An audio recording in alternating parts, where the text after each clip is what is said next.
Hello students, welcome to my new video for class 10 subject biology chapter 8 how do organisms reproduce। आज हम पढ़ते हैं blue box के कुछ क्वेश्चन जो पेज नंबर 133 NCERT की बुक के पेज नंबर 133 पर है। फर्स्ट क्वेश्चन है how do binary fission differ from multiple fission. Binary fission multiple fission से किस प्रकार भिन्न है, यानी मल्टीपल फिजन और बाइनरी फिजन में डिफरेंस बताना है। तो हम देखते हैं binary fission. Binary mean two, bi mean होता है टू, यानी दो भागों में टूटेगी cell. It give two daughter cell, एक सेल कितने भागों में टूटेगी, दो डॉटर सेल के अंदर। लेकिन मल्टीपल एक से दो से ज़्यादा भागों में टूटेगी। It give many daughter cell, इसमें बहुत सारी डॉटर सेल आती है।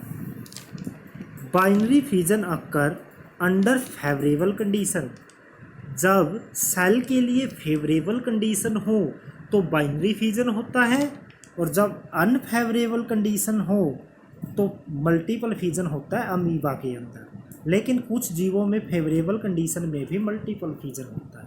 Multiple fission occur under both favourable and unfavourable conditions. आगे क्या है, parent cell once divide to form two daughter cell. Parent cell एक बार में ही दो डॉटर सेल में डिवाइड हो जाती है। Nucleus of parent cell show repeated division. जो न्यूक्लियस है बार बार डिवाइड होकर बहुत सारे पार्ट में डिवाइड हो जाती है। Cytoplasm undergoes cleavage after each nuclear division.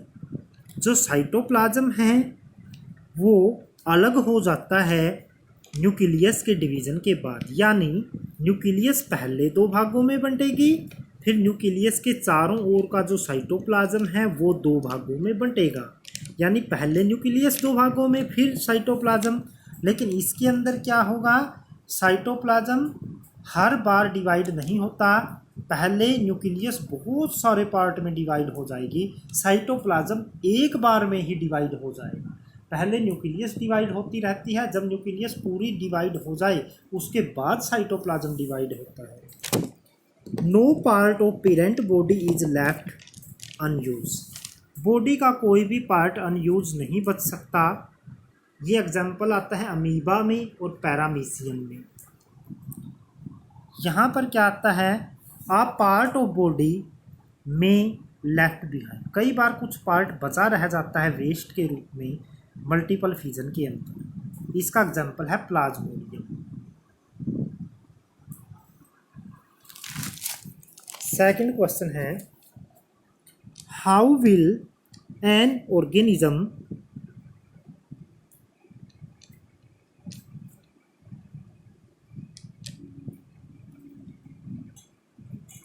B benefited. किसी जीव को लाभ होगा if it reproduce through spore. अगर कोई जीव स्पोर फॉर्मेशन के द्वारा रिप्रोडक्शन करता है तो उसको फ़ायदा क्यों होता है। फर्स्ट वन मैं वैसे बता देता हूँ पहले एक बार। स्पोर बहुत बड़ी संख्या के अंदर बनते हैं। अगर कुछ स्पोर खराब हो जाएंगे तो बहुत सारे स्पोर बचे रहेंगे जो रिप्रोडक्शन कर सकते हैं। सेकंड, स्पोर के ऊपर एक हार्ड कवरिंग होती है जो कठिन से कठिन परिस्थितियों के अंदर अनफेवरेबल कंडीशन में भी स्पोर को खराब नहीं होने देती। तो इसी बात को हम अब पढ़ते हैं। Number of spore formed is very large. जो स्पोर होते हैं वो बहुत बड़ी संख्या में बनते हैं। So chance of survival is more. तो जो सर्वाइवल का चांस है वो ज़्यादा होता है क्योंकि बहुत बड़ी संख्या में स्पोर बनेंगे। अगर थोड़े बहुत ख़राब भी हो जाते हैं तो काफ़ी संख्या में बचे रहेंगे जो आगे रिप्रोडक्शन कर सकते हैं। Spore are covered with thick layer, जो स्पोर होते हैं उनके ऊपर एक हार्ड कवरिंग चढ़ी होती है। It increase chance of survival, इससे सर्वाइवल का चांस बढ़ता है।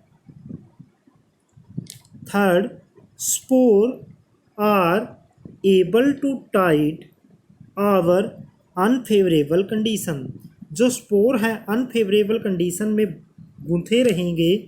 And when favourable condition come, जब फेवरेबल कंडीशन आती है, दे जर्मिनेट, वो जर्मिनेट हो जाते हैं, वो क्या कर लेते हैं, जर्मिनेशन शो करेंगे।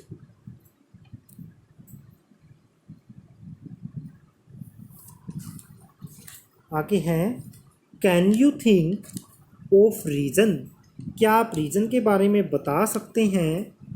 वाई मोर कॉम्प्लेक्स ऑर्गेनिज्म, जो कॉम्प्लेक्स ऑर्गेनिज्म होते हैं जैसे मनुष्य, बैल, गाय, इस प्रकार के हाथी, बड़े organism, can not give rise, नहीं दे सकते, न्यू इंडिविजुअल, नया जीव, थ्रो रीजनरेशन, रीजनरेशन के द्वारा उनमें नई संतान पैदा नहीं होती।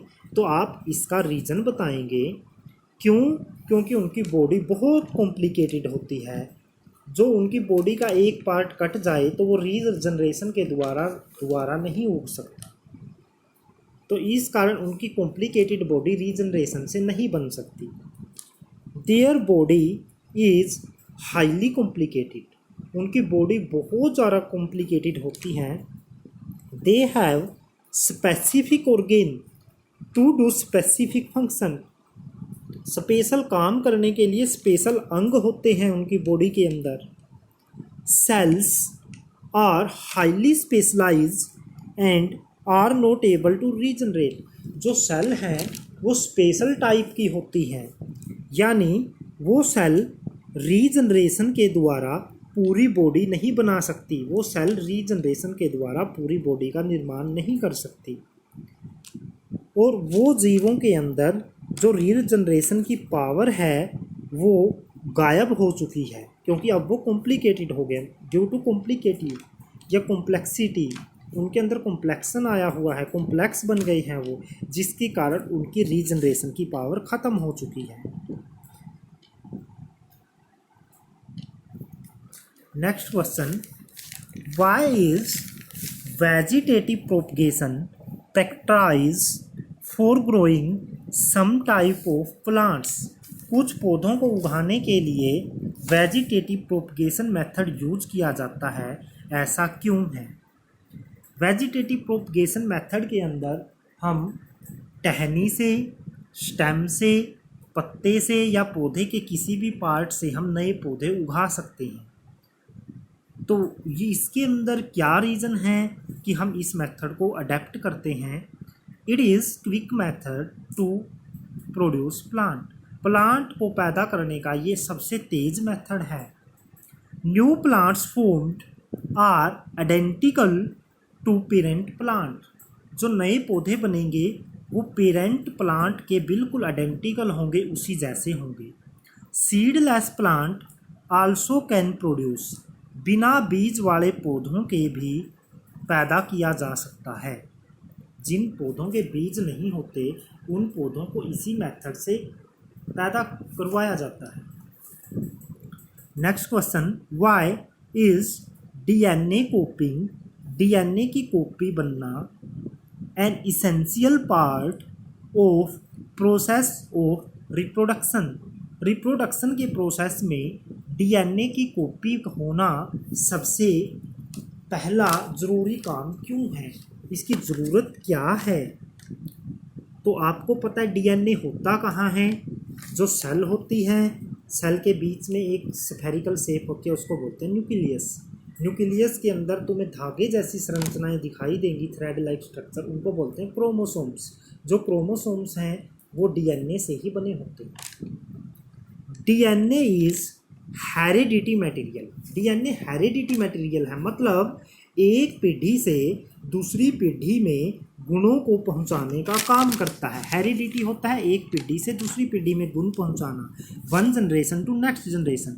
It transfer characters of one cell to daughter cell, यानी इट ट्रांसफर, यह भेजता है गुणों को, करेक्टर्स मीन गुणों को एक सेल से डॉटर सेल के अंदर, यानी माता पिता से बच्चों के अंदर गुणों को भेजता है। It maintain continuity of life, ये लाइफ की जो कॉन्टीन्यूटी है उसको बनाए रखता है, मेंटेन रखता है, कायम रखता है। आगे है due to this new organism, इसके कारण new organism possess similar characteristics, इसके कारण जीवों के अंदर बिल्कुल एक जैसे गुण आते हैं। क्या आते हैं? बिल्कुल एक जैसे गुण आते हैं, यानी संतान बिल्कुल एक जैसी बनती है। क्यों? क्योंकि डीएनए की कॉपी बनती है, कॉपी बनकर वो गुण जो डीएनए है उसकी कॉपी अगर एक जैसी हो जाती है तो बिल्कुल सेम गुण जाते हैं। इट मेंटेन आइडेंटिटी, इससे आइडेंटिटी बनती है और पार्टिकुलर स्पीसीज के अंदर आइडेंटिटी बनती है, यानी उसके जीव एक जैसे बनेंगे। डीएनए की कॉपी बनती है, जो डीएनए की कॉपी एक जैसी हो जाती है तो संतान बिल्कुल एक जैसी पैदा होती है, लेकिन अगर थोड़ा बहुत डिफरेंस आए उस डिफरेंस के कारण संतान में भी डिफरेंस आता है। तो ये डीएनए की कॉपी ही वेरी वेरी इंपॉर्टेंट है। डीएनए की कॉपी बनने के कारण ही संतान पैदा होती है।